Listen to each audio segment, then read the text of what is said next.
তো হ্যালো বন্ধুরা, তো কেমন আছে সবাই? আশা করি সব ভালো আছে, আমি ভালোই আছি। তো তোমাদের আজকে নিয়ে চলে এসেছি এক নতুন একটি ব্লগে। বন্ধুরা, তোমাদের আজকে দেখাবো জয়চণ্ডী পাহাড় স্টেশন, যেটি পুরুলিয়া জেলায় অবস্থিত, হাজরা রঘুনাথপুরের মাঝামাঝি জায়গাটাই অবস্থিত।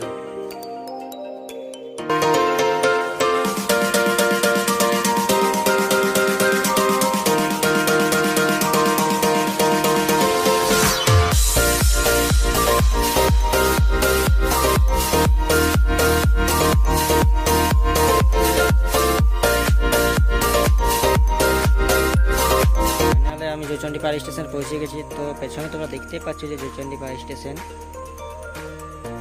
তো এটা পাহাড়টা, তো চলো ভিতর দিকে তোমরা দেখাই।